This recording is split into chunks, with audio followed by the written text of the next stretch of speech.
Bienvenue à Paris pour la 6e édition des conférences Spectre et Innovation qui met le projecteur sur les sujets, les nouveautés et les actualités du spectre. Nous avons 2 tables rondes avec des initiés d'exception, des invités plutôt d'exception, qui vont intervenir sur 2 thèmes qui sont très pertinents en ce moment et qui nous concernent tous finalement.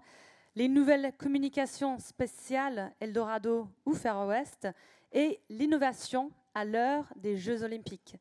Mais avant de lancer ces 2 débats et pour ouvrir cette conférence, j'ai le plaisir d'accueillir Caroline Laurent, présidente du conseil d'administration de l'ANFR et directrice des systèmes orbitaux et des applications de SNES sur Seine. Merci. Alors, mesdames, messieurs les officiers généraux, il y a au moins un officier général que je connais, mesdames, messieurs, chers consoeurs et confrères du monde des ondes, bienvenue à cette conférence, bienvenue dans cette salle toute moderne, dans ce lieu assez joli et moderne. Je remercie tous ceux qui sont venus nous rejoindre aujourd'hui et qui ont bravé les difficultés des transports en commun, ou qui sont levés à 3 heures du matin pour arriver, ou qui... Et je salue tous ceux qui nous suivent à distance, parce que comme il y a eu beaucoup de gens qui n'ont pas pu se rendre disponibles, on a des gens qui nous suivent à distance. Donc je suis très heureuse de vous accueillir pour cette 6e édition des conférences Spectre et Innovation de l'Agence nationale des fréquences. Elle est un peu particulière parce que la dernière a eu lieu en 2018. En effet, la suivante était prévue en 2020 et elle a été annulée. Donc la pandémie nous a empêchés de reprendre, et donc on reprend maintenant. Et donc, malgré les difficultés d'une semaine un petit peu compliquée, je suis contente que nous soyons aujourd'hui réunis pour reprendre un petit peu le fil de ces conférences. Qu'est-ce qui s'est passé depuis 2018 dans nos vies ? C'est une apalissade que de dire que le numérique continue d'envahir nos vies privées et professionnelles. Et alors, quand le numérique est fixe et bouge pas trop, ça passe pas trop par les ondes. Mais par contre, quand le numérique est lié à la mobilité, ou à l'autonomie, ou à des déploiements, que ce soit sur un théâtre d'opération ou sur un événement comme les Jeux Olympiques, où tout le monde c'est un petit peu comme un déploiement opérationnel, ou tout simplement parce qu'on utilise de plus en plus nos smartphones. Toutes ces activités-là, en fait, elles passent par des ondes, puisque c'est ce qu'on appelle le sans-fil. Et tout ça, ça conquiert tous les jours de nouveaux domaines, de la 5G aux constellations en orbite basse, de l'observation du climat à de l'Internet des objets. On sait bien que cette utilisation du sans-fil est de plus en plus importante. Depuis 5 ans, dans le domaine spatial, puisque c'est l'un de nos 2 sujets aujourd'hui, on a mis en exploitation un télescope extraordinairement ambitieux, le plus gros de tous les temps, à 1,5 million de kilomètres de la Terre. On a organisé pour la première fois, bon, c'est un petit peu plus la NASA que nous, mais quand même, on y a contribué. On a organisé pour la première fois la déviation d'un petit astéroïde. On a tout ça, je cite ces exemples exprès parce que ce ne sont pas des télécommunications, parce que même ces exemples-là ne se font qu'avec la ressource du spectre radioélectrique, puisque ce sont des objets très très connectés et qui se télécommandent depuis le sol, en fait. Donc tous les ordres passent par les ondes également, et donc on a aussi besoin du spectre pour toutes ces applications-là. Pour inscrire tous ces usages et toute notre vie quotidienne, et qu'elle soit privée ou professionnelle, dans les fréquences, la clé, c'est une gestion très attentive du spectre. C'est la mission de l'Agence nationale des fréquences. Mais ça ne suffit pas. Évidemment, comme il y en a de plus en plus et qu'on a de plus en plus de débit et que très vite on arrive à saturation, on ne peut surmonter les limites qu'en innovant. Et c'est le sujet de notre conférence aujourd'hui. C'est comment faire plus avec une ressource limitée et finie qui est le spectre.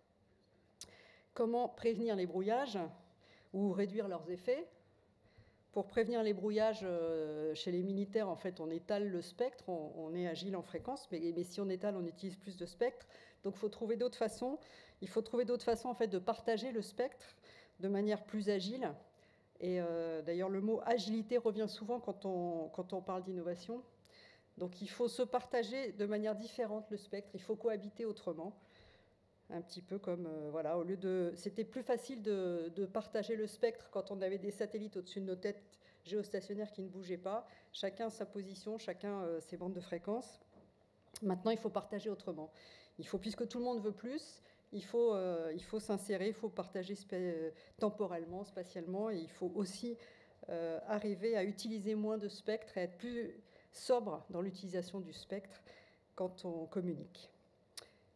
Alors, dans les conférences précédentes, on avait déjà évoqué les bases de données pour partager le spectre dans l'espace et dans le temps. On avait eu des sujets innovants comme la blockchain des fréquences pour organiser les grands événements. On avait parlé de systèmes de contrôle du spectre par drone. On avait parlé de nanosatellites pour suivre les navires ou les oiseaux migrateurs. C'était probablement Kinéis. Aujourd'hui, on est là tous ensemble également pour continuer à explorer de nouvelles perspectives de gestion du spectre. Au sein de l'Agence nationale des fréquences, nous renouvelons le conseil d'administration ces jours-ci, et je salue les administrateurs que je vois dans la salle. Et dans l'actualité, en 2023, nous avons surtout la 5G qui continue de se déployer régulièrement et dont nous préparons les réaménagements pour lui laisser de la place. Mais on commence aussi à parler de la 6G qui devrait prendre la suite à partir de 2030 et de comment introduire de nouvelles fréquences et réaménager le spectre aussi pour la 6G. On travaille beaucoup sur l'exposition du public aux ondes, puisque c'est une des missions de l'agence, et la surveillance du marché des terminaux, qu'on poursuit d'une manière assez soutenue. On a d'ailleurs lancé une simulation France entière de l'exposition, dans le cadre du plan national santé et environnement. Je l'ai un peu évoqué, dans le domaine du contrôle, on essaye de développer des drones de mesure du spectre, et on a expérimenté un système d'intelligence artificielle pour guider les inspections sur site. Mais enfin, surtout, les deux grandes actualités de cette année, et c'est un peu le sujet de cette conférence d'aujourd'hui, sont les deux grands sujets qui sont très très différents. C'est la préparation de la grande conférence mondiale des radiocommunications qui aura lieu à partir du 20 novembre à Dubaï. Et vous savez, c'est cette grande conférence où on partage le spectre dans les années à venir et on prépare les évolutions. On commence à faire entrer de nouvelles applications, de nouvelles affectations secondaires, prioritaires, primaires.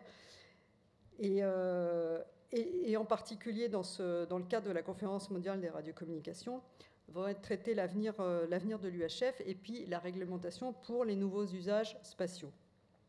Et puis, à un autre extrême et à un horizon beaucoup plus court, on a la préparation des Jeux olympiques et paralympiques de Paris en 2024, qui nous occupe beaucoup depuis 2 ans, mais qui s'intensifie cette année, et pour laquelle la Coupe du monde de rugby, d'ailleurs, sera un essai. Et on a commencé à accueillir des délégations de collègues étrangers qui ont accepté de venir nous aider à contrôler le spectre pendant les Jeux olympiques.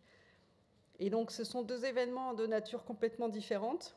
Mais voilà, l'un, c'est la préparation de l'avenir du monde des fréquences sur Terre, en fait. Et puis l'autre, c'est beaucoup plus, avec un horizon beaucoup plus étroit, c'est les Jeux olympiques à Paris pendant quelques jours. Mais dans les 2 cas, comment on se partage les fréquences, comment on cohabite tous ensemble. Et sur le sujet des constellations de satellites, qui est notre premier sujet, vous savez que depuis 5 ans, on a eu Starlink, Kuiper. On avait déjà des constellations, mais là, quand même, avec ces constellations, et même la constellation de eSpace qui parle de... On passe de centaines de satellites à des milliers, voire même, certains parlent de centaines de milliers. Là où aujourd'hui, il n'y a que quelques dizaines de milliers de satellites autour de la Terre. Donc, c'est des satellites qui tournent et qui communiquent tout le temps, qui vont pas remplacer, mais qui vont s'ajouter à des satellites qui ne bougeaient pas par rapport à nous. Donc on voit bien que ce sont à des altitudes différentes et sur plein de fréquences, plein d'objets qui communiquent. Et donc on imagine bien qu'au bout d'un moment, ça va créer des problèmes de brouillage. Est-ce qu'ils vont s'auto-brouiller? Est-ce qu'on va arriver à partager? Comment partager ce spectre? Comment faire en sorte que tous continuent à fonctionner alors qu'on n'a plus cet ordre pratique et facile à imaginer qui était celui de chacun sa position et chacun ses fréquences? Comment faire pour que toutes ces constellations cohabitent? Est-ce que ce sera premier arrivé, premier servi? On a bien sûr, je vois Elodie, on a Iris Square, la constellation européenne, qui veut être la constellation souveraine pour ne pas être obligée d'utiliser que des constellations américaines. Donc voilà, c'est un sujet important. Comment va se partager ce spectre? Et sur les Jeux olympiques, comment on va en quelques jours éviter de se brouiller aussi, alors que toutes les émissions de radio même les outils de communication et puis de gestion des Jeux Olympiques vont communiquer en même temps sur des fréquences proches. Comment faire en sorte que tous les équipements ne s'autobrouillent pas? C'est un petit peu comme si on avait une cohabitation. Comment cohabiter dans un immeuble ou dans un appartement pendant plein d'années et en même temps comment se partager le frigidaire pendant une soirée si tous les colocataires invitent du monde en même temps. Voilà, deux horizons temporels très différents. Mais pour les deux, beaucoup d'innovations qui sont requises et j'espère qu'on va pouvoir discuter cet après-midi et échanger et mieux appréhender les enjeux associés à ces deux sujets compliqués. À la fin de la journée, notre directeur général Gilles Brégan aura la lourde tâche de faire la synthèse de tous les débats qui ont eu lieu dans l'après-midi. Et voilà, donc j'espère qu'on va apprendre des choses les uns des autres et qu'on va pouvoir partager cet après-midi et saisir un peu toutes les opportunités que nous offrent les fréquences et le spectre. Je vous souhaite une bonne après-midi et vous remercie.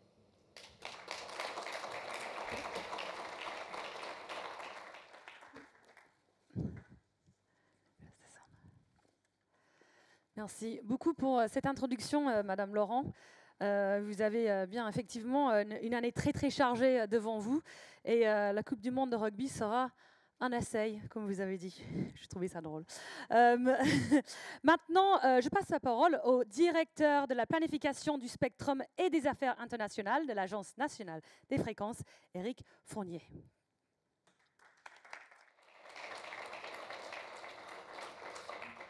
Merci LA, bonjour à tous et j'ai donc la délicate responsabilité d'introduire ce sujet de nouvelles communications spatiales et notamment d'expliquer ce titre, Eldorado ou Far West.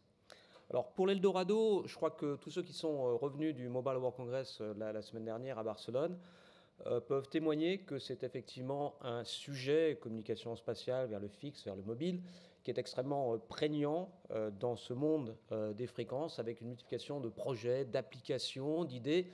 Et on voit à l'agence, on discute à l'agence avec un grand nombre de start-up depuis maintenant quelques années.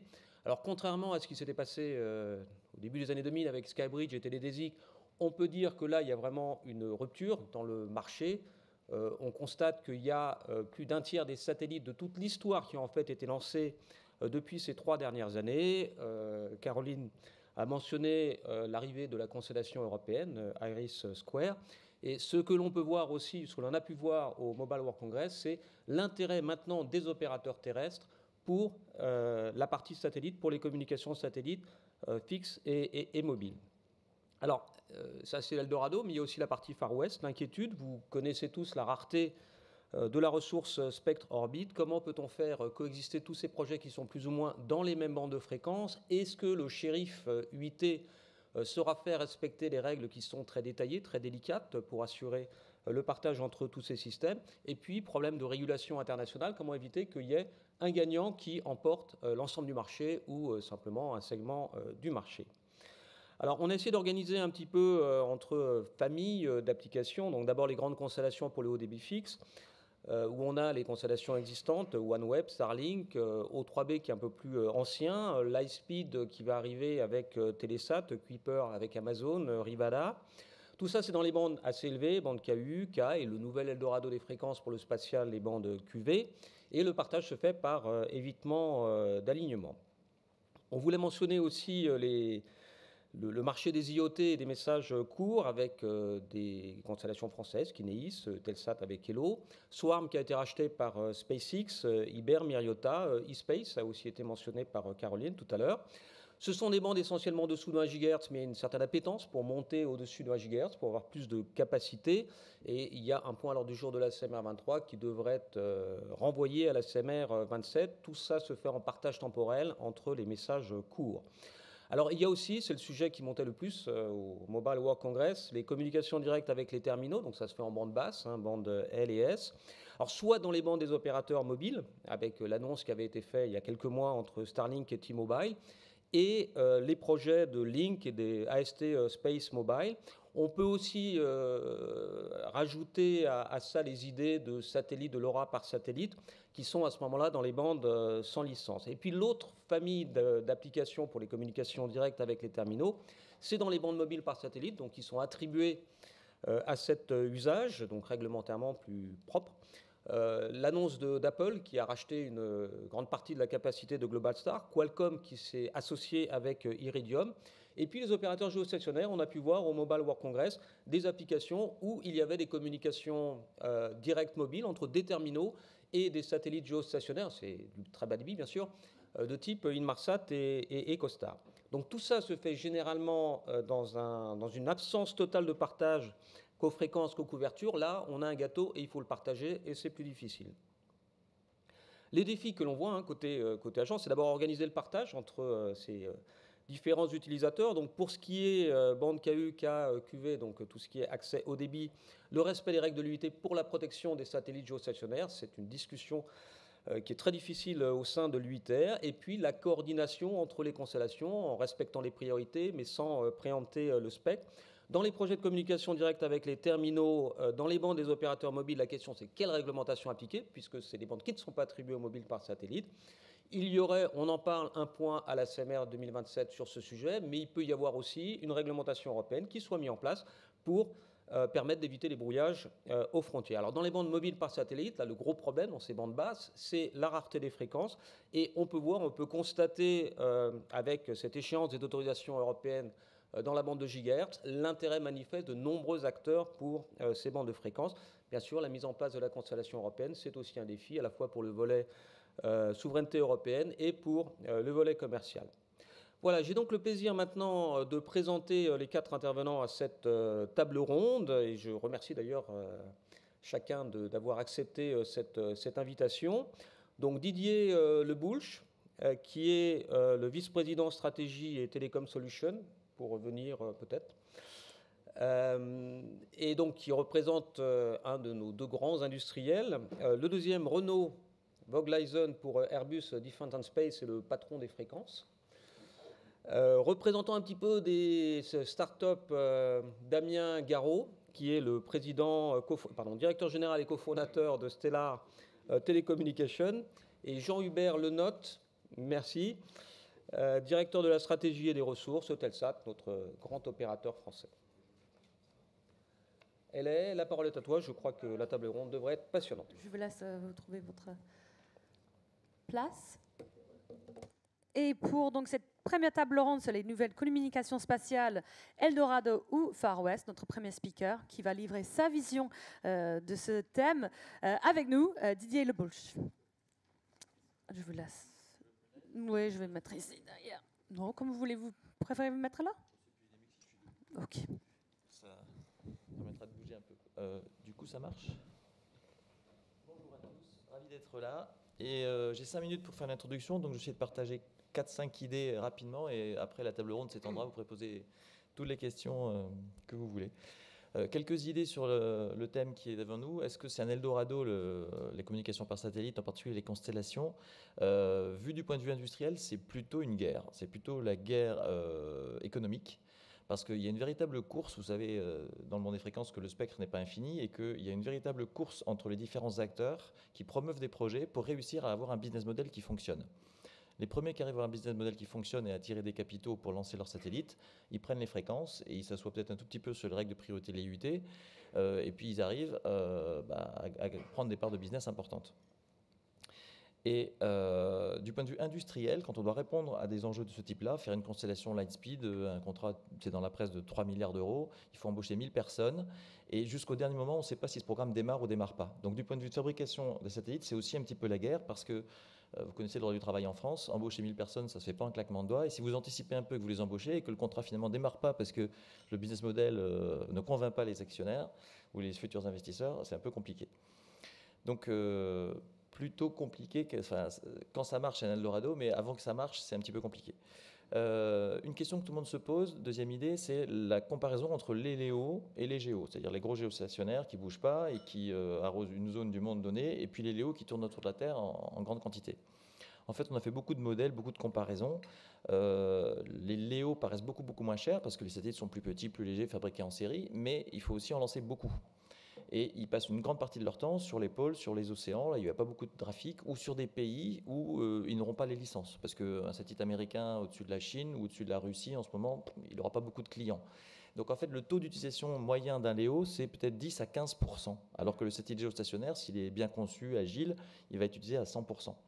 Donc tout ça, ça se compense à peu près, et finalement, les géostationnaires, les gros, les plus récents, les plus performants, sont plus compétitifs en coût du bit transmis pour l'abonné, ils sont plus compétitifs que la plupart des constellations Léo.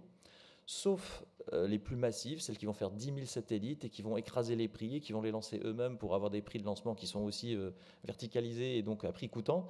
Eux, ils vont peut-être réussir à rivaliser ou même à battre les meilleurs géostationnaires et en plus à offrir une latence plus faible. Ce qui fait que les Léo font un tel buzz dans le domaine du broadband, c'est que comme ils sont tout près de la Terre, il y a une latence très faible et tous les protocoles de communication passent beaucoup mieux avec ces objets-là. Troisième sujet, pour que ça marche quand même, c'est Léo, je parle surtout du broadband, c'est-à-dire l'accès à Internet à haut débit, en bande KU ou en bande KA. Pour que ça marche, il faut que les terminaux puissent traquer les satellites, parce que comme ils bougent tout le temps, il faut des terminaux un peu agiles, un peu intelligents qui peuvent traquer ça. Donc parmi les premiers à avoir lancé ça, il y a O3B, qui a fait des satellites en orbite MEO et qui couvre la Terre entière. Et les premières solutions qu'ils ont développées pour faire ça, c'est des antennes paraboliques qui sont installées partout dans le monde et qui traquent, qui pointent vers les satellites. Ça marche bien, c'est performant, c'est pas très très cher. Mais par contre, ça peut tomber en panne, parce que dès qu'il y a de la mécanique, dès qu'il y a des moteurs, au bout de 5 ans, 10 ans, 15 ans, ça peut tomber en panne. Et quand vous avez une station qui tombe en panne au milieu d'Afrique et que vous êtes un opérateur au Luxembourg, il faut aller la dépanner, ça prend 3 jours, ça coûte de l'argent. Et donc, ces solutions mécaniques sont un peu dépassées et sont en train de laisser la place à des solutions électroniques, des antennes électroniques qu'on connaît depuis des années et des années. Les militaires en utilisent beaucoup. Ça marche très bien, c'est joli, c'est intéressant pour les ingénieurs. Le seul petit défaut, c'est que ça coûtait jusqu'à présent très très cher. Et là où les constellations américaines sont en train de réussir à nous montrer un exemple impressionnant de réussite industrielle, c'est qu'ils arrivent à faire des antennes actives qui coûtent 1 000 €, peut-être demain 500 €, peut-être encore moins. Et ça, c'est un défi que l'Europe doit relever pour la constellation Iris², parce que si on fait des terminaux qui coûtent 100 000 €, on aura un petit peu de mal à vendre les services, même si les services sont déjà payés par l'Union européenne et sont gratuits. Donc il y a un énorme effort à faire sur les terminaux, et c'est faisable parce que les technologies à la base de ces antennes actives américaines sont européennes. Donc les technos sont chez nous, il suffit d'aller les chercher, de les mettre en œuvre pour faire nous aussi des antennes avec un effet de série à 1 000 € l'antenne active. Quatrième sujet, les nouveaux services. J'ai parlé surtout du broadband, mais il y a une explosion, ça a été mentionné par Eric Fournier, de nouveaux services en bande basse vers des véhicules, vers des smartphones. On a poussé beaucoup la standardisation de la 5G dans notre entreprise pour reconnecter le monde du spatial avec le monde des télécoms terrestres et pour faire en sorte que tout un chacun demain, avec son téléphone portable, pourra téléphoner s'il est en rase campagne et qu'il n'y a pas de réseau, ou s'il y a une inondation et que fait que les réseaux terrestres ont disjoncté, ou s'il est en montagne. Pourra téléphoner par satellite. Et là, on a inversé un peu la logique en disant il faut concevoir les satellites qui causent avec les smartphones et pas concevoir un système satellitaire et ensuite penser au segment sol. Et en faisant ça, on s'est rapproché du monde terrestre et on espère que des projets vont émerger. Mais là aussi, il y aura une guerre sur le spectre, parce que ça a été mentionné. Ou bien on partage le spectre des réseaux terrestres et c'est la galère à coordonner parce qu'il faut des beams qui ne gênent pas trop les telcos terrestres qui ont payé très cher leur spectre. Ou bien on travaille dans les bandes MSS des opérateurs mobiles et ils sont très peu nombreux. Ils sont plutôt en train de devenir tous américains avec Inmarsat qui est en train de se faire racheter par Viasat. Et puis, comme leur spectre est très très rare, ils vont le vendre au plus offrant. Et le petit risque aussi, c'est que le DoD s'intéresse beaucoup à ce type de service. On a lancé ça comme des projets commerciaux. Et maintenant, les militaires, en particulier les Américains, qui se rendent compte que ça peut être extrêmement intéressant aussi pour eux d'avoir un téléphone mobile dans les champs de bataille qui peut causer sur un réseau sécurisé qui ne passe pas par les réseaux de télécommunications des gens qui sont en train d'agresser.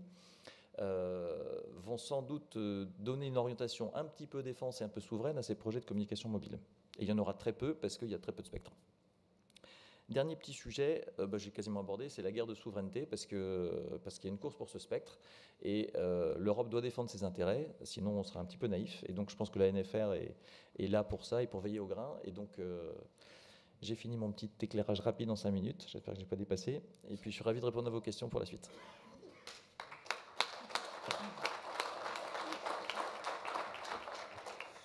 Alors voyons voir si ça fonctionne. Impeccable. Bien, bonjour à tous. Je suis très honoré de pouvoir intervenir lors de cette conférence. Alors, ça fait à peu près une trentaine d'années, je crois, que je travaille dans le domaine des communications par satellite. Et honnêtement, je n'ai pas souvenir d'une période où on voit autant de bouleversements que la période actuelle qui affectent notre domaine, notre industrie. Alors, je ne vais pas, comme j'ai que 5 minutes, je ne vais pas lister tout ce que vous voyez dans le slide qu'il a. Enfin, je vais revenir quand même sur quelques éléments qui me paraissent significatifs. Le premier, c'est que l'accès à l'espace s'est énormément démocratisé depuis quelques années. Il y a des gammes de satellites, il y a des gammes de lanceurs qui sont très, très variés, qui sont apparus sur le marché et qui permettent d'avoir un accès à des lancements, à des coûts qui sont bien plus compétitifs que précédemment. Un autre élément qui me paraît aussi intéressant, notamment dans le contexte IRIS², c'est que l'Ukraine a montré que l'espace était clairement une nouvelle dimension des opérations militaires. Et on voit que c'est un pays qui met en place des commandements spécifiques pour l'espace. Un autre élément très important, c'est les business models, des nouveaux business models qui sont apparus. Alors on a vu venir dans le marché des communications par satellite des acteurs comme les GAFA, qui étaient peu présents auparavant, qui viennent avec des modèles très verticalisés, avec beaucoup de moyens financiers. Et à côté de ça, il y a aussi beaucoup d'acteurs. On voit vraiment un foisonnement énorme des acteurs dans le domaine du spatial. Alors tout ça, ça peut paraître assez positif. Alors il y a des choses négatives qui apparaissent en même temps, c'est qu'on a un gros problème de lanceurs. Il y a des problèmes avec Vega C qui sont connus, Soyuz qu'on ne peut plus utiliser. Il y a 2-3 jours, on a eu l'échec au tir du lanceur japonais. Donc on est face à un risque de restriction des moyens de lancement pour les prochaines années, pour peu que Ariane soit un peu en retard.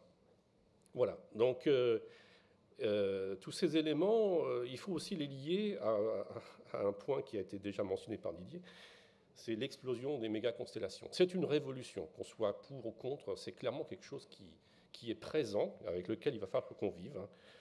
Une prolifération énorme des use cases, il y en a 5 qui ont été mentionnés, on peut en rajouter d'autres, la navigation par exemple, les communications sécurisées évidemment, qu'est-ce que je pourrais dire, les communications aéro. Voilà d'autres use cases, mais au-delà du direct to device ou des communications directes, et puis du broadband Internet.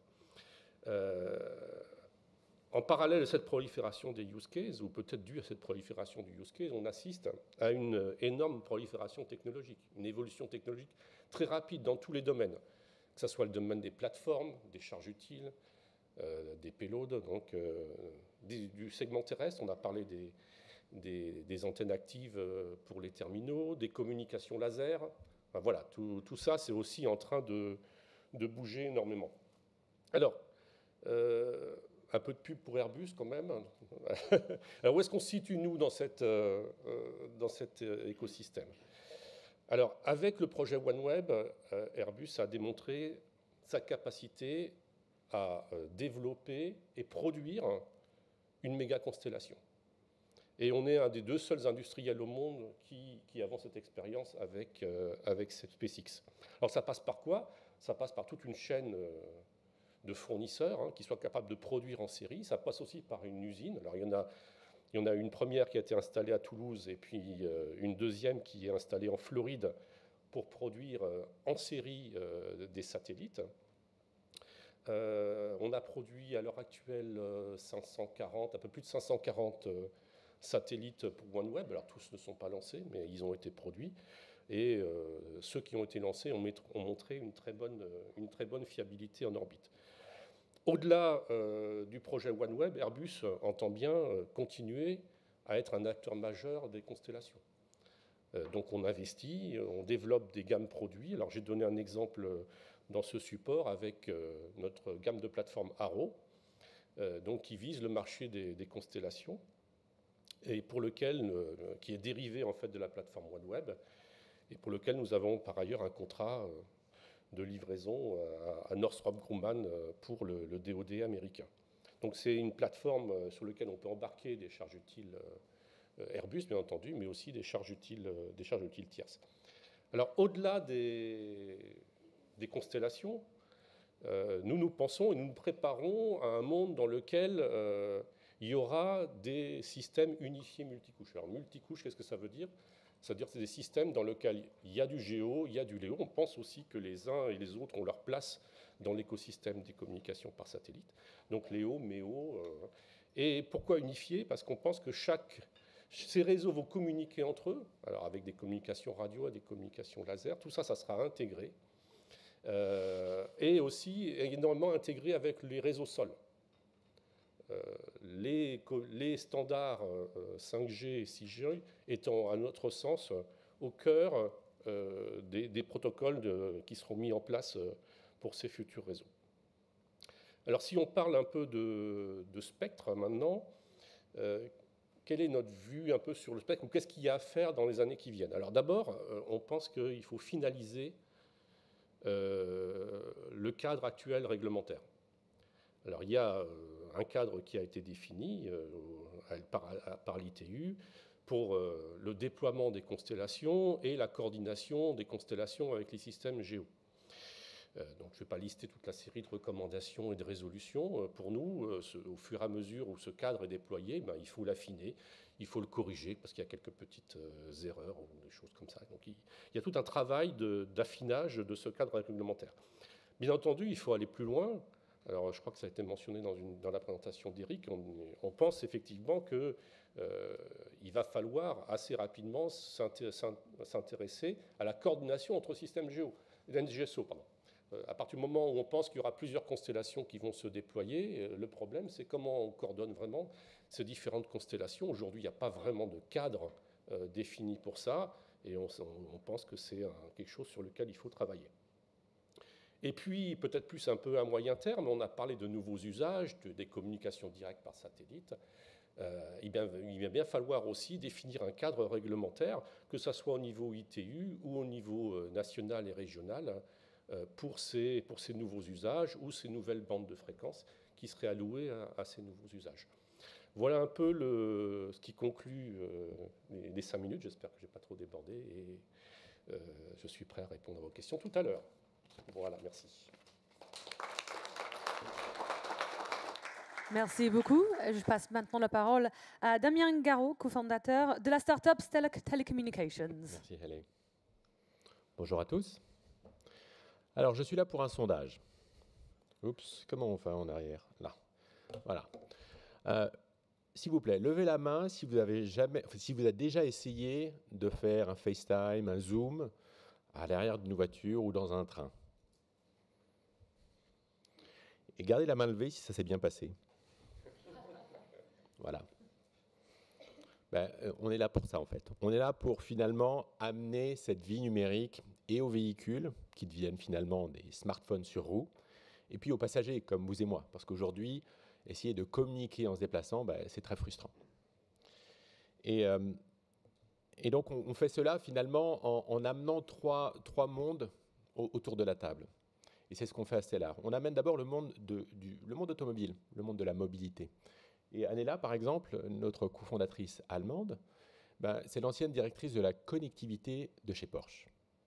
Et puis il y a Hassan, qu'on connaît, Renaud et moi, depuis plus de 20 ans. On a travaillé ensemble sur Skybridge, voilà, qui lui, évidemment, est un expert du monde du spatial.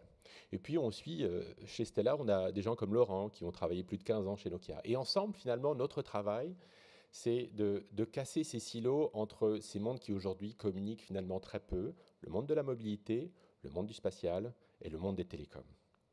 Pour ma part, finalement, je connais un petit peu tout le monde sur scène, des anciens collègues finalement, et j'ai signé un deal avec Facebook pour amener Internet à haut débit par satellite en Afrique, à l'époque où Facebook était encore cool, ce qui fait un peu de temps maintenant. Voilà, alors pour vous expliquer comment on fonctionne chez Stellar, on commence d'abord, non pas par les satellites, mais bien par le terminal. Parce que si on veut être capable de rentrer sur une voiture, il faut s'adapter au monde de la voiture. On ne peut pas juste raisonner comme on a pu le faire dans le passé avec des constellations, en raisonnant, en pensant d'abord au magnifique balai de nos satellites. Non, il faut d'abord s'intéresser aux besoins et aux problèmes des clients. Et sur une voiture, il n'y a pas de place sur le toit. Il y a plein de câbles. Il n'y a pas beaucoup d'énergie. L'énergie, elle est faite pour propulser la voiture électrique. Voilà. Donc ça doit aussi être performant et puis ça doit coûter des centimes concrètement, parce que le monde automobile est le secteur le plus compétitif du monde en termes de prix des équipements. Donc, au final, il faut d'abord commencer par être sûr qu'on a un terminal qui répond aux besoins du monde automobile. Et ce terminal, il va d'abord se connecter en premier au réseau terrestre lorsqu'il marche bien. Et on le sait tous, lorsqu'on essaie de faire une vidéoconf dans une voiture, non, ça ne marche pas toujours bien. C'est là qu'on va avoir besoin du spatial, uniquement pour compléter ce qu'il y a déjà de disponible sur Terre. Et ce réseau spatial, pour qu'il soit en complément intégrale des réseaux terrestres. On l'a déjà dit, mais je pense que c'est un des sujets finalement de notre débat cet après-midi, c'est le fait que ce soit un réseau 5G à part entière, que finalement la 5G vienne du ciel. C'est tout simplement cela que demandent aujourd'hui les constructeurs automobiles. Alors, qu'est-ce qu'on va faire finalement avec toute cette connectivité, les usages croissants que mentionnait Caroline tout à l'heure? Finalement, moi je les range dans deux catégories. La première catégorie, ce sont les constructeurs automobiles qui aujourd'hui mettent à jour assez fréquemment vos véhicules. Vous ne le savez pas parce que ce sont des mises à jour un peu comme sur vos téléphones qui sont régulières, qui n'apportent rien sinon de la sécurité supplémentaire. C'est la même chose dans les voitures. Aujourd'hui, il y a des dizaines de gigas qui sont téléchargés chaque année dans vos véhicules. Et bien sûr, ils passent par les réseaux cellulaires qui, évidemment, vont prendre à chaque fois leur écho. Donc, le sujet pour les constructeurs automobiles, c'est de faire des économies avec cela. Et nous, à Stellar, puisqu'on est capable d'amener à la fois une connectivité qui vient du spatial, mais aussi du Wi-Fi, on est capable d'alléger la facture pour les constructeurs automobiles. Et ça a beaucoup de sens parce que c'est des choses qu'on peut faire tout de suite. Le deuxième sujet, bien sûr, c'est tous les nouveaux usages. Donc, la vidéoconférence, bien sûr, mais vous savez tous que si vous parlez à Alexa, mais qu'Alexa n'est pas connecté, Alexa ne va pas répondre. Donc, il est essentiel pour imaginer les services du futur dans ces véhicules qui se veulent de plus en plus la pièce high-tech de la maison, celle où on va pouvoir finalement bénéficier d'une sonorisation qui est de bonne qualité, avec des écrans qui vont maintenant de part et d'autre de la voiture, d'en bénéficier au maximum. Pour ça, comme à la maison, on a besoin d'une bonne connectivité pour que Netflix fonctionne. Voilà, ce sera tout. Jean-Hubert ? Merci.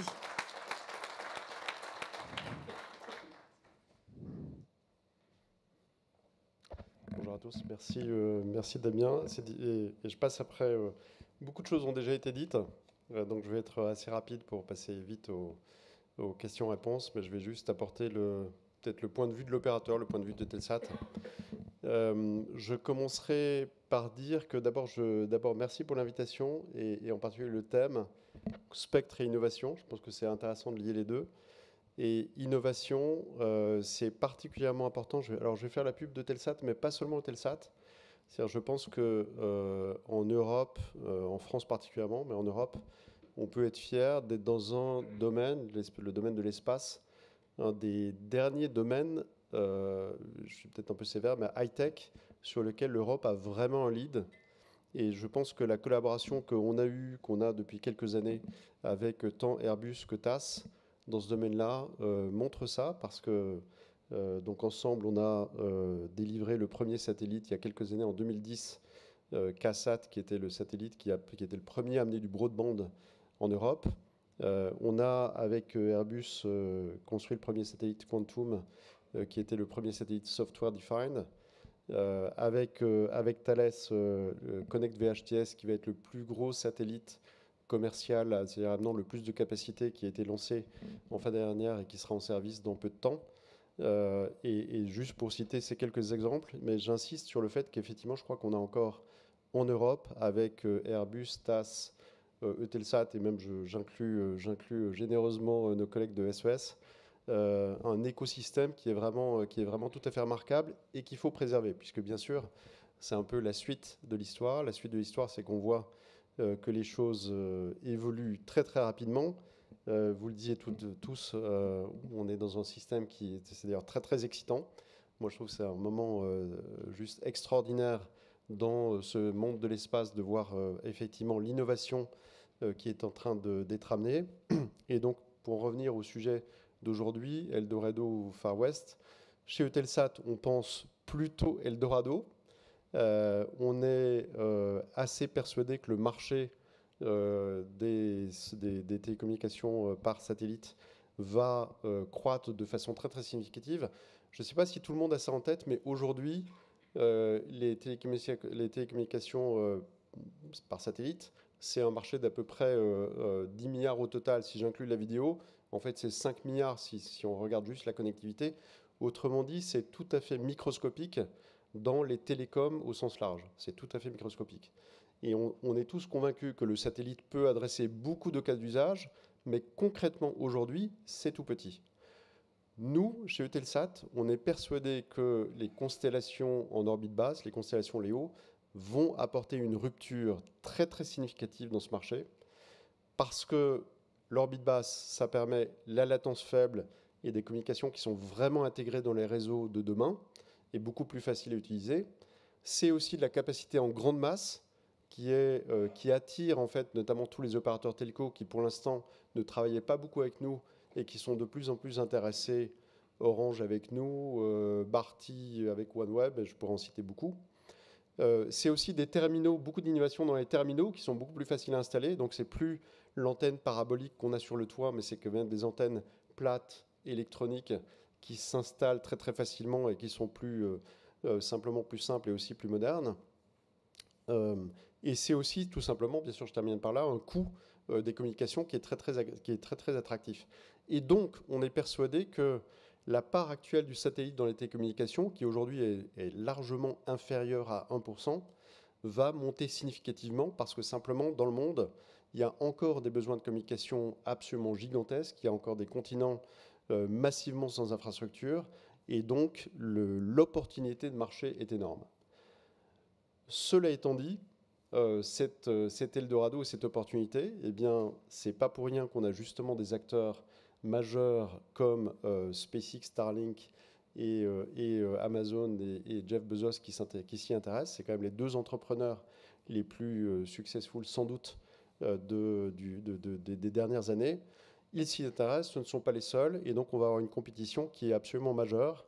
Et il est important évidemment que l'ensemble, d'une part, de notre côté, des opérateurs européens prennent leur part, et donc c'est pour ça qu'on a acheté OneWeb, on pourrait y revenir, qui est un actif à notre sens tout à fait unique dans ce domaine et qui va permettre à Eutelsat au moins de jouer dans cette cour-là. Mais c'est aussi, pour en venir bien sûr à l'aspect qui nous intéresse aujourd'hui, qui est l'aspect des fréquences, c'est aussi la nécessité effectivement de mettre un peu de l'ordre. L'UIT sera là, mais elle doit s'adapter parce que la complexité de toutes les questions, vous le disiez même Laurent, la complexité de toutes ces questions d'interférence avec des objets qui bougent dans tous les sens est beaucoup plus importante et donc il faut avoir les modèles, les outils pour gérer cela. Et puis surtout, moi je compte beaucoup sur les régulateurs locaux et l'ANFR. Je dois dire quand même, je le dis sans aucune, enfin en toute franchise, l'ANFR est un partenaire extraordinaire en France et dans le domaine de l'espace, et ce n'est pas le cas de toutes les agences nationales. Mais donc on aura pleinement besoin de l'ANFR et je pense de la coordination des régulateurs locaux, parce qu'en fait le seul levier ou le levier principal pour faire respecter un certain nombre de règles, ce sera plutôt les régulateurs locaux que l'UIT qui n'a pas de moyens de sanction. Et donc je crois que voilà, on aura l'occasion de débattre de ça, mais c'est un peu la perspective que je voulais apporter. Merci à tous. Merci beaucoup, Monsieur Lenotte, et aux intervenants d'avoir partagé votre vision sur ce thème. Maintenant, place à la session Questions and Answers. Est-ce que vous avez des questions pour nos invités? On a une trentaine de minutes si vous voulez poser vos questions. C'est le bon moment, l'occasion de les poser. Vous avez des questions? Est-ce qu'il y a des questions dans la salle? Non? Oui. Madame Laurent, je ne sais pas, on va prendre le micro. Vous avez tous plus ou moins évoqué la question de la guerre économique. Si, ça marche, je crois. Mais Jean Hubert est le premier à avoir parlé de régulateurs et est-ce qu'il faut interdire, du coup? Est-ce qu'il faut en arriver à interdire? Parce que c'est vrai que dans le monde des fréquences, rien n'est interdit et tout le monde est relativement bon enfant, enfin, on compte sur la bonne volonté de tout le monde. En ce moment, il y a des réflexions sur est-ce qu'il faut que dans la loi sur les opérations spatiales, on mélange les fréquences et qu'on arrive jusqu'à interdire l'accès, je sais pas, de la France. Est-ce qu'il faut en arriver jusque-là? Moi, je crois que oui. Je crois que le levier qu'on va avoir, c'est le modèle économique de chacun de ces opérateurs qui, encore une fois, pour opérer de façon profitable, avec des investissements qui sont tout à fait gigantesques, bien sûr, quand on parle des constellations en orbite basse, constellations de plusieurs milliards, il faut vraiment avoir la capacité d'opérer dans tous les marchés, ou en tout cas tous les marchés importants. les États-Unis, bien sûr, je pense que tout le monde ici le sait, a déjà une entité, une approche du marché qui est autour de son market access de la FCC qui est très, très, on va dire, à la fois très organisée et très exigeante. L'Europe a pris une approche assez différente, beaucoup plus libérale d'ouverture des marchés, et je pense que c'est plutôt bien. Mais même si cette approche libérale ou si la philosophie peut être gardée, je pense que pour s'assurer que les acteurs respectent encore une fois les règles, eh bien, lorsqu'il s'agit de donner des autorisations pour l'utilisation des terminaux, très concrètement l'utilisation des terminaux de Starlink ou les gateways de Starlink ou autres, si les règles UIT ne sont pas respectées, eh bien, je pense qu'il faut ne pas donner ces autorisations. Et si c'est la France, ça aura un petit peu d'impact. Si c'est l'ensemble des pays européens, par coordination, ça aura plus d'impact ou beaucoup plus d'impact. Et là, on commence à avoir des leviers. Et j'ajouterai à cela que, outre le fait de respecter les règles du bon respect du spectre radiofréquence, bien sûr, un autre sujet est également important, c'est celui de la durabilité dans l'espace. S'assurer que les opérateurs spatiaux vont désorbiter en temps et heure et ont des bonnes pratiques quant à l'usage de leur constellation. C'est absolument essentiel si on va être capable de passer de quelques milliers d'unités aujourd'hui à quelques dizaines, voire centaines de milliers d'unités à terme. Donc, être capable d'avoir ce levier est essentiel. Et comme tu le disais, Jean-Hubert, je pense que la France, là-dessus, est en pointe. Et si la France décide, il y a l'effet domino qui est présent, la NFR tirant évidemment derrière elle énormément d'acteurs locaux. Merci pour votre question. Y a-t-il d'autres questions dans la salle? Oui, on a une question.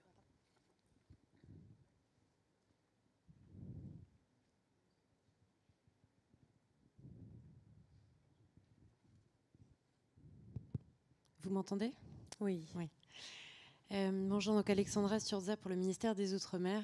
Je me permets de rebondir sur la question des lanceurs que vous avez évoqués, Vega, Soyuz et le très léger retard d'Ariane. Pardon, je me permets de sourire. Ma question est la suivante. Comment est-ce que dans les années à venir, on pourra lancer depuis l'Europe des méga-constellations européennes sur un spectre européen, sachant que l'Europe est sur les 3 océans?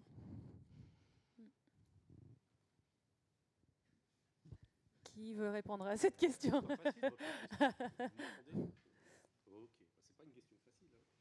C'est des investissements énormes. Une base de lancement, c'est des investissements énormes. Bon, il faut souhaiter vraiment tous ensemble que Ariane 6 décolle. Pour qu'on retrouve une compétition dans le domaine du lancement et qu'on retrouve un lanceur européen. Parce qu'effectivement, Iris Square sans Ariane, ça va être compliqué. Donc déjà, retrouvons cette capacité. Alors après,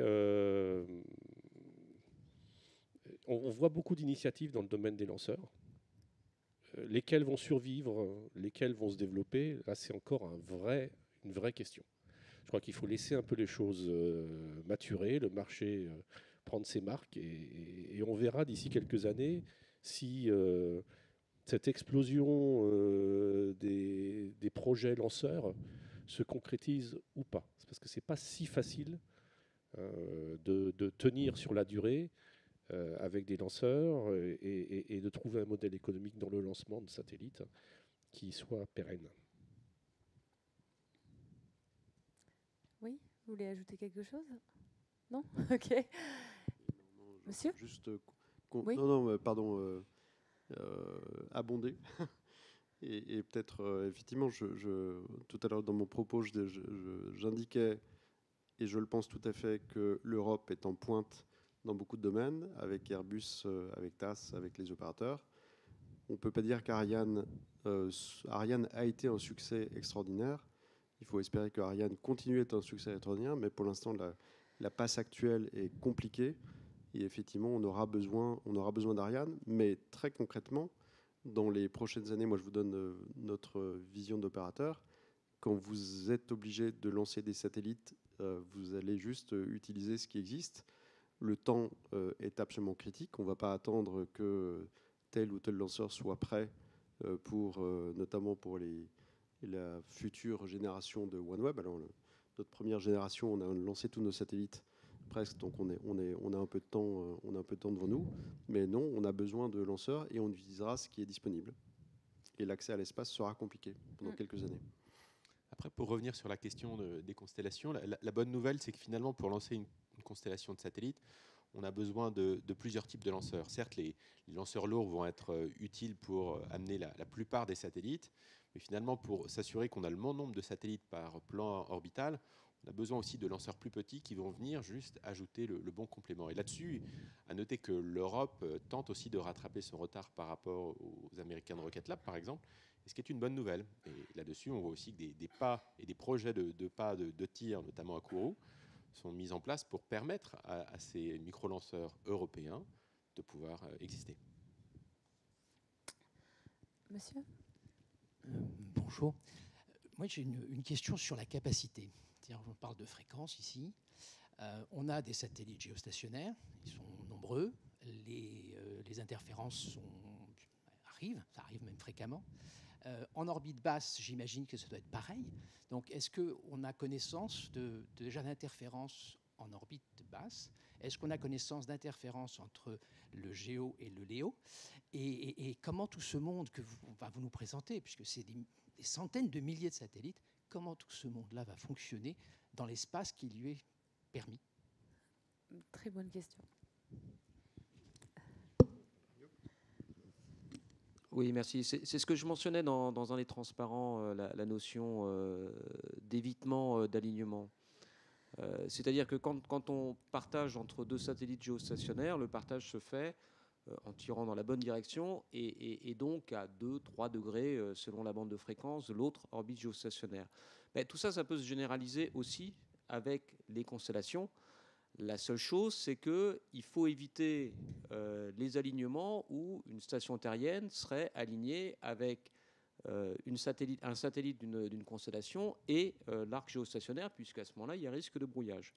On peut généraliser avec deux constellations. S'il y a deux satellites de deux constellations différentes qui sont alignés avec un même point de la Terre, il y a un risque de brouillage. Et tout cela peut se gérer grâce à la diversité de satellites qui permettent de relayer la communication en passant d'un satellite à l'autre. Et donc effectivement, en termes de quantité d'informations qui peut être transmise, on arrive à démultiplier avec les constellations le nombre de bits par seconde qui peut être communiqué dans un hertz. Oui, d'ailleurs, il y a un effet assez amusant sur le sujet, c'est que plus votre constellation est grosse, finalement, plus vous aurez la capacité à éviter l'arc géostationnaire, ou même à éviter d'autres constellations. Mais d'un autre côté, plus les constellations seront grosses, plus ça sera difficile de les coordonner entre elles. Donc il y a quelque part quelque chose qui est assez paradoxal là-dedans, et je pense que la coordination, c'est pour ça que je revenais encore sur l'histoire de trouver des méthodes pour coordonner les constellations entre elles, ça risque de ne pas être si simple que ça. C'est pour ça que je parlais de véritable course, parce que les premiers qui vont arriver, qui vont se déployer, qui vont avoir le droit d'émettre, laisseront peut-être la place à un deuxième acteur qui devra se coordonner par rapport au premier selon les règles de priorité. Et le deuxième, il aura un business plan qui va se fragiliser un tout petit peu parce qu'il faudrait qu'il s'éteigne de temps en temps s'il y a un alignement ou qu'il bascule sur un autre satellite. Donc il rajoute des satellites par rapport à une constellation qui pourrait être minimisée en nombre de satellites et donc en capex et en risque financier. Et le troisième qui va arriver, il aura deux constellations qui tournent au-dessus de la tête, plus les géos à protéger. Je pense que son business plan va être tellement fragilisé qu'il n'ira pas. Donc on est en train de parler de deux constellations en KU, deux constellations en KA, deux constellations peut-être dans les bandes basses. Et voilà, il y a 6 places à prendre et il faut que l'Europe y arrive. Et on souhaite tout le bonheur à Eutelsat avec OneWeb Gen 2 qui a pris une des places en KU et qui doit transformer l'essai avec une constellation qui doit aussi être compétitive par rapport à ce que fait Elon Musk. Et quand je dis compétitive, on a l'impression que les règles du jeu sont les mêmes pour tout le monde. En fait, la différence dans notre monde, c'est que les sociétés européennes qui se battent pour fabriquer les satellites comme nous ou pour les opérer comme Eutelsat, c'est des sociétés privées qui doivent avoir une certaine rentabilité, qui sont cotées en bourse, qui ne peuvent pas se permettre de perdre de l'argent pendant 6 ans et de dire vous inquiétez pas, l'argent va rentrer. Si on s'appelle Amazon ou qu'on s'appelle Elon Musk, c'est exactement ce qu'ils font. Donc ils ont une capacité à perdre de l'argent sur des durées qui semble presque indéterminé, ils ne jouent pas exactement avec les mêmes règles que nous. Parce qu'en ce moment, la constellation de SpaceX, elle perd de l'argent. Et par contre, si on modélise ce qu'ils vaudront dans 20 ans, ils vaudront entre 20 et 80 milliards selon les hypothèses que l'on fait. C'est-à-dire qu'ils vont peser beaucoup plus lourd que les groupes industriels dans lesquels on appartient, parce que ils auront un peu écrasé le marché. Donc il y a vraiment besoin de réagir. Et on ne joue pas complètement avec les mêmes règles du marché, parce qu'on est tous des sociétés qui devons gagner de l'argent. Ou au moins ne pas en perdre.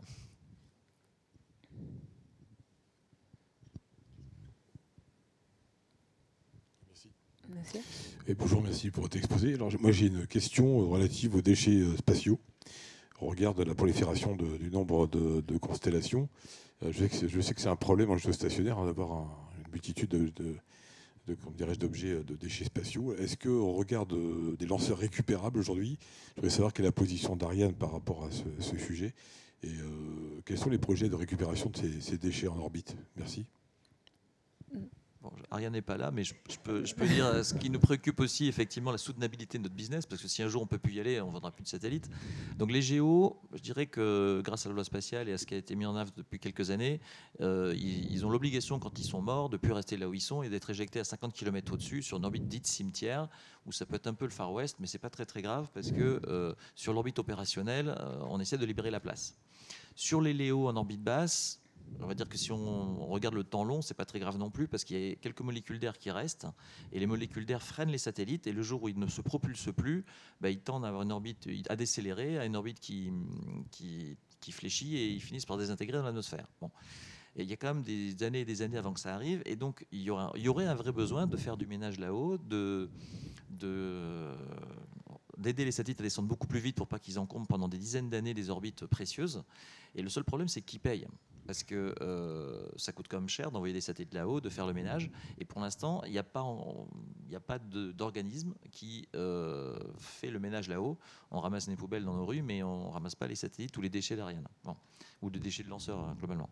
Donc, tant qu'il n'y a pas eu de grosses catastrophes, on se dit que les gens vont continuer comme ça. Et puis, si un jour, il y a des vrais soucis ou des réactions en chaîne avec des satellites qui explosent et qui en explosent d'autres, peut-être qu'à l'échelle mondiale, il faudra réagir et trouver des business models qui fonctionnent pour permettre au business de continuer à opérer.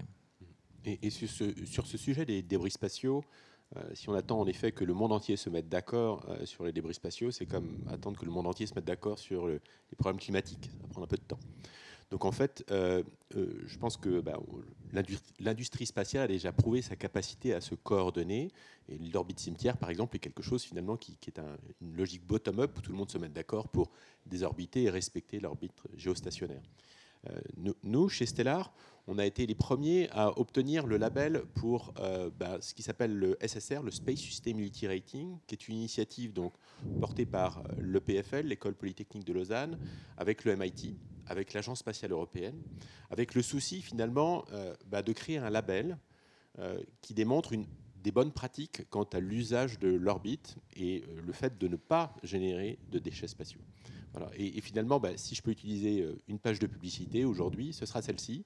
C'est d'inviter l'ensemble de la communauté spatiale à rejoindre cette initiative pour qu'on puisse à nouveau prouver, au-delà de l'orbite géostationnaire aujourd'hui, mais demain donc, dans l'usage des orbites plus basses, que là encore, le spatial est mieux disant en termes de respect de l'espace. Parce que finalement, c'est extrêmement important, je ne sais pas si vous le partagez, mais en tout cas moi je le remarque, c'est que alors que j'ai été ingénieur spatial pendant 25 ans, depuis 5 ans on me pose des questions sur les débris spatiaux. On dit mais finalement c'est vous qui polluez l'espace. Et donc on se doit en tant que secteur spatial de montrer qu'on prend le sujet à bras-le-corps et qu'on est proactif, plutôt que laisser finalement l'espace se remplir de débris spatiaux. Merci. Mala. Oui, j'aurais une question. C'est parce qu'on a parlé, alors peut-être que c'est à cause du titre avec Far West, on a parlé de l'approche américaine, de la FCC. J'aurais voulu savoir votre vue et le positionnement de la partie Asie sur les régulations et comment est-ce que en France et en Europe, vous approchez le dialogue sur les régulations avec l'Asie. Je pense que je vais relayer un petit peu la question en demandant à tous nos invités ce qu'ils attendent de la grande conférence mondiale qui va se tenir en fin d'année, la CMR 23, et qui donc modifie le règlement des radiocommunications, qui est le règlement qui s'applique à toutes les utilisations spatiales. Et donc, qu'est-ce que vous attendez de cette CMR 23 ? Qu'est-ce qui est le plus important, prioritaire pour vous ? Et puis, point subsidiaire, qu'est-ce qui n'est pas à la CMR 23 et qu'il faudrait faire à la prochaine, qui est en 2027 ? Désolé pour ce relais, je fais comme un satellite, je relaye. Je peux peut-être commencer. Donc, vous l'avez compris, nous, notre sujet, c'est d'amener la connectivité aux véhicules qui soient sur Terre. Donc finalement, c'est le sujet de s'assurer que les voitures, les camions, les trains puissent être connectés. Et donc, à ce titre, la CMR 23, pour nous, elle est importante parce que dans le point de l'agenda 1.16, on va parler des ISIM, et notamment les ISIM terrestres, et on souhaite qu'il n'y ait pas de vide au sein de l'UIT sur ce sujet-là, et qu'on puisse avoir finalement un cadre qui soit mis en place à terme et qui permette de servir les véhicules terrestres dans le respect de règles UIT qui sont encore à définir. Oui. Alors, effectivement, la CMR 23, alors il y a beaucoup de sujets qui seront abordés à la CMR 23. Et de très loin, il n'y a pas que des sujets satellites. Enfin, il y a plusieurs sujets, en tout cas, qui concernent le domaine satellite, alors pour des nouvelles bandes de fréquences, mais aussi des sujets comme le point d'agenda 1.2, avec une grosse poussée de la communauté mobile pour récupérer des bandes sur lesquelles il y a des applications satellites qui sont assez critiques pour notre industrie. Donc nous, ce qu'on souhaite, c'est pas capturer le spectre ad vitam aeternam pour le satellite, mais en fait, c'est quand même qu'il y ait une utilisation harmonieuse des bandes de fréquences et que la CMR, finalement, se conclut par des moyens de faire cohabiter les différents usages dans les bandes de fréquences. Certaines expériences récentes à la CMR 19 ont montré que c'était pas toujours le cas, et malheureusement que quand les bandes de fréquences étaient allouées à la communauté mobile, l'utilisation du spectre pour le satellite n'était plus possible. Voilà, pour répondre à cette question, qu'est-ce qu'on souhaite ? On souhaite que tout le monde puisse trouver sa place au niveau du spectre. Et qu'est-ce qu'il n'y ait pas ? Le sujet, un des sujets qu'on a abordés, les communications directes.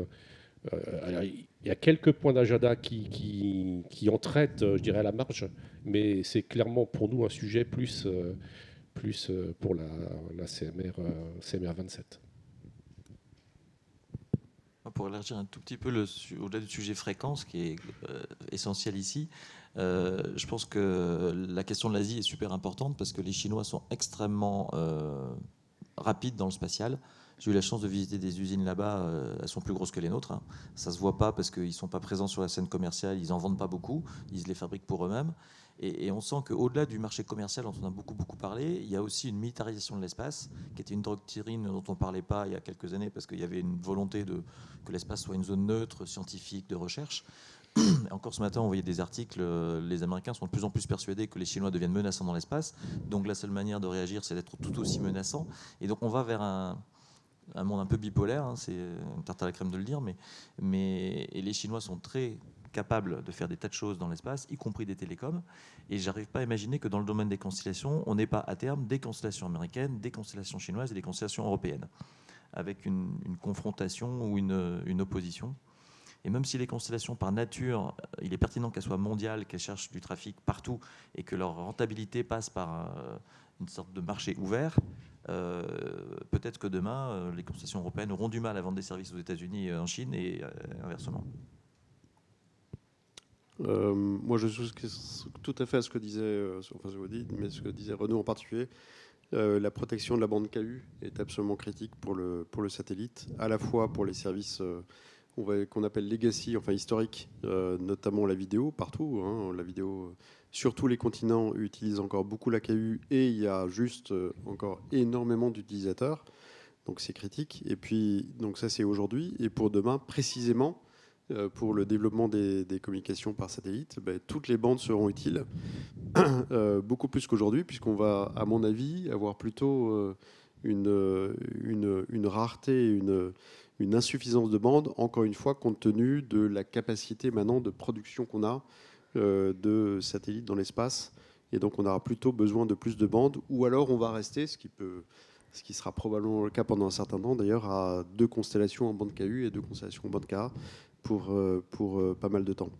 L'autre élément que je mentionne, c'est juste les règles, alors qui sont beaucoup plus fines et détaillées, précisément de gestion des interférences entre les différentes constellations, parce que les règles souvent qui existent aujourd'hui datent parfois des systèmes un peu anciens, et il faut les mettre à jour. Et bien sûr, là, c'est un peu le diable qui est dans le détail, mais précisément sur les angles d'évitement, toute une série de paramètres, il y a des discussions qui vont être très, très intéressantes pour maintenir des équilibres et s'assurer que tout le monde puisse continuer à jouer. Merci beaucoup pour votre question. C'est la dernière question de cette session, question et réponses. Merci bien. Oui, une question toute simple, un peu à l'intersection entre spectre, géopolitique, souveraineté européenne. Où sont fabriqués les composants électroniques pour les modules radio ? Et est-ce qu'on a une activité suffisante au niveau européen, au niveau de la production ? Et si ce n'est pas le cas, quel plan d'action potentiel est visé au niveau européen ? Alors, je peux essayer de répondre à ça parce que c'est un sujet de préoccupation de tous les jours pour concevoir les nouvelles générations de satellites. Il y a 10 ans, les satellites étaient analogiques, il n'y avait pas de digital dedans, c'était presque des guidons amplifiés pour faire très très simple. Aujourd'hui, pour faire tout ce que nous demandent nos clients, innover en permanence, faire des services de meilleure qualité, on va vers du digital. Bon. Aussi bien en géostationnaire qu'en orbite basse. En digital, on a un champion, nous on travaille avec ST Microelectronics qui jusqu'au nœud 28 nanomètres est capable de faire des technologies au top niveau mondial. Votre question était sur l'analogique ou sur la RF, mais je pense qu'on a ce qu'il faut en RF. C'est plutôt sur le digital qu'on a quelques soucis parce que la technologie qui a gagné le combat du digital, c'est la techno FinFET et elle a été inventée à l'IMEC en Belgique, mais elle est surtout industrialisée à Taïwan. Et Taïwan fait du business dans le monde entier, c'est pas chinois. Même s'il y a des velléités très très fortes de la Chine de mettre un jour la main sur Taïwan. Donc avec ce qui se passe en Ukraine, on sent bien que ça réveille des velléités et on ne sait pas combien de temps Taïwan restera indépendant ou si demain ça deviendra annexé par la Chine et qu'on pourrait se trouver avec un monopole chinois sur les composants électroniques, comme on risque de se retrouver avec un monopole d'Elon Musk sur les lanceurs si on n'arrive pas à faire émerger les autres lanceurs. Et donc pour le spatial européen, ça serait un peu compliqué. Et donc on sait que les Américains ont pris des décisions drastiques de rapatrier des usines de TSMC en Cadeno FinFET aux États-Unis pour, quoi qu'il se passe, avoir une super technologie extrêmement intégrée pour continuer à fabriquer des satellites et des segments sol. Thierry Breton, en Europe, a décidé qu'il fallait faire la même chose. Il a lancé un plan European Chip Act avec des centaines de milliards à la clé, dont je ne suis pas persuadé qu'il aille jusqu'au bout, parce qu'il a choisi Intel, et puis Intel ne va pas très très bien, et c'est peut-être pas la meilleure technologie. Mais il y a une prise de conscience au niveau européen qu'on ne peut pas en rester là. Il y a des nœuds technologiques suivants qui suivent chez ST Microelectronics avec la 18 nano FDSOI et la 10 nano. Mais un des soucis de l'Europe pour vraiment se payer des grosses usines, ce n'est pas juste de les fabriquer, ou de payer les milliards pour avoir les machines pour les fabriquer, c'est de lancer la production. Parce que c'est des technologies tellement pointues que si vous ne faites pas 100 000 plaques électroniques, vous ne mettez pas au point votre processus et les chips qui sortent, ils ne marchent pas. Et le problème, c'est qu'on n'a pas Apple, on n'a pas Dell, on n'a pas les gros fabricants de composants électroniques en Europe qui permettent de fabriquer les 100 000 plaques, qui permettent de roder l'usine, qui ensuite permettent de produire. Un espoir que j'ai, c'est peut-être Stellar qui va nous décoincer la situation, c'est l'automobile. Parce que sur l'automobile, on est quand même assez puissant en Europe, en Allemagne, en France, et l'automobile est de plus en plus bourré d'électronique. Et le jour où l'automobile décidera de mettre des antennes actives en bande KU pour utiliser OneWeb sur les satellites, il faudra qu'ils produisent ça à grande échelle et ça va peut-être donner le volume qui permettra d'industrialiser vraiment l'Europe avec les technologies digitales de pointe. Et je ne peux qu'abonder dans ton sens, Didier. L'automobile est une très bonne nouvelle pour le secteur spatial parce que le voilà, le marché de masse dont a tant besoin le secteur des satcoms spatiales pour être capable de rebondir. Pour revenir sur votre point, en effet, une solution de télécom spatiale aujourd'hui, c'est un satellite, mais ce sont aussi des terminaux. Aujourd'hui, les terminaux, les fournisseurs de terminaux, ils sont américains ou asiatiques.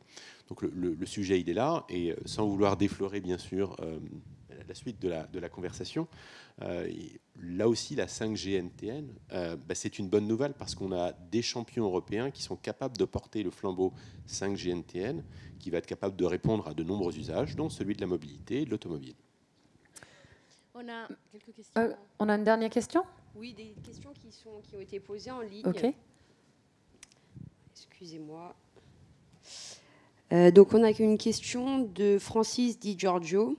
Les nouveaux services satellites visent la grande diffusion principalement. Comment voyez-vous la cohabitation avec les besoins gouvernementaux, notamment en matière de sécurité et de continuité de service? La 5G. Ok. La 5G permet de faire des réseaux privés. Donc si tout était 5G et que finalement il n'y avait que des systèmes commerciaux, on peut quand même apporter la sécurité par du slicing, du network slicing, et offrir des services gouvernementaux dans un réseau totalement ouvert. Bon, c'est une réponse au cas où la virtualisation des réseaux soit envisagée. Si les gouvernements veulent vraiment être propriétaires de leur réseau, avoir une infrastructure séparée, on sera ravis de fabriquer une autre constellation pour les gouvernements, pourvu qu'ils aient le spectre pour pouvoir émettre. Et d'ailleurs, OneWeb utilise déjà la 4G sur sa Gen 1 et probablement la 5G sur la Gen 2. Merci beaucoup pour vos réponses. Merci aux intervenants de nous avoir partagé leur vision sur ce thème. Maintenant, on va prendre une petite pause avant de se retrouver dans 30 minutes pour une table ronde sur l'innovation à l'heure des Jeux Olympiques.